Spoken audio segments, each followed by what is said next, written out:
So there have been some obviously disappointing players this year. There's Jaylen Brown, who's killing me as a Celtics fan. There's Chris Paul, who has lost a step for the Rockets. And then the craziest story of all time, the Markelle Fultz thing. But we're going to go a little deeper than that and look at some other players who have been disappointments this season.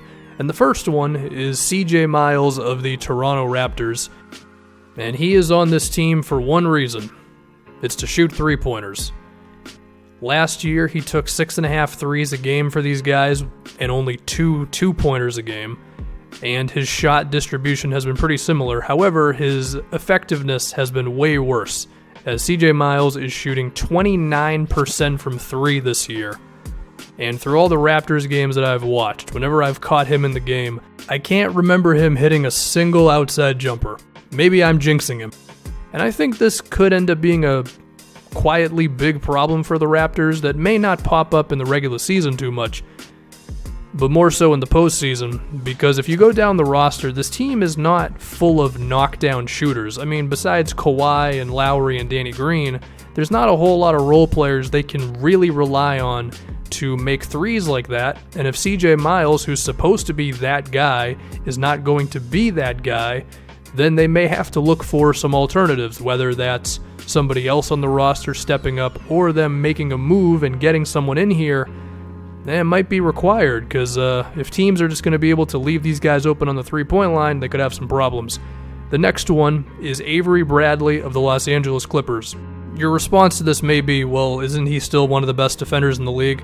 Yeah, I would agree. I think he is still awesome at defending point guards, and even though he's a short dude, a lot of wings still have to be on their P's and Q's when he's defending them. His problem is that he has been potentially the worst offensive player in the league since the beginning of last season, because Bradley, he's just horrible from everywhere, kind of out of nowhere.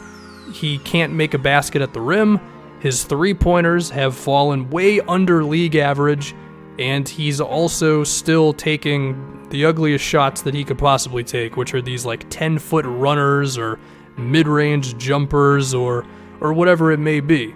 Now, sure, there are some guys who are not as talented as Bradley is offensively, but they don't play as much as he does, or they don't take as many shots as he does. I mean, he's shooting 37% from the field.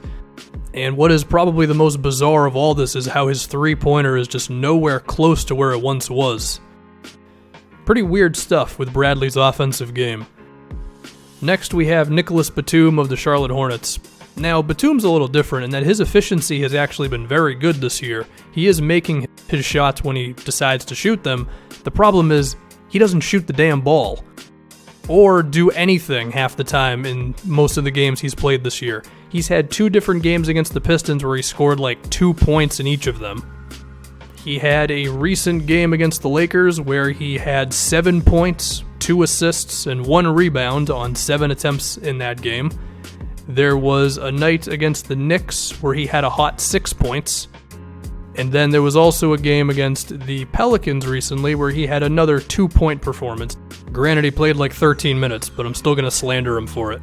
His usage rate has been the same as Jake Layman, and the only thing Jake Layman was doing for the Blazers was standing in the corner for 15 minutes a game. Not ideal for Batum. Now, I know there are some cases you could make for him, one of which is that Kemba Walker is taking over the offense like crazy. Number 2 is Batum makes an impact even though he doesn't have the best box score numbers at this point. I mean, I would actually argue against that and say the main calling card for Batum for so long is that he was a guy who was going to put up like 15 points, 6 rebounds, and 5 assists a game, right? Now he's putting up 7 points, and the playmaking and the rebounding is nowhere close to where it once was, and I just think he's a negative player at this point. Now we look at Evan Fournier of the Orlando Magic. So Fournier has not been a total disaster. He's been pretty damn good at scoring inside of the paint. He can beat defenders off the dribble enough of the time, and while he's not a super athlete, he's pretty crafty around the rim, just knows how to get the right angle, can hit floaters and runners and all that stuff. His problem is that his jump shot has been terrible. As similar to Bradley, it's just kind of fallen off a cliff, and there was really no way to see this coming because he's been a good shooter throughout his career, but Fournier's three-pointer is a lot closer to around 30% than where it usually is for him, which is closer to the 40s. And his long two-pointers, his pull-up jumpers out of the pick and roll, his step backs and fadeaways, and all the stuff that made Fournier a really good scorer, even if he was only going to put up about 17, 18 a game, they're all just bad right now. And it's disappointing too, because the Magic have had a couple guys step up this year, and if Fournier wasn't going to have this big drop-off, they could have been at least a decent offense. And now our last one is Tyreke Evans, who was brought on to be another scorer next to Victor Oladipo. He's the opposite of Fournier, where his three-pointers are going in. And kudos to Tyreke for building this up, because he's spent a large part of his career not being a good shooter.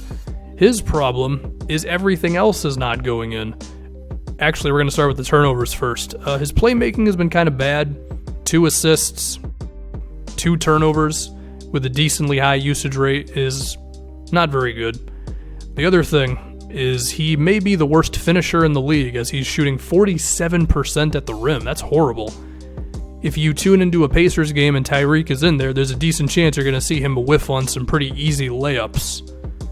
And that is, of course, not good for a team that was desperate to get another ball handler and another scorer to pair up with their shooting guard.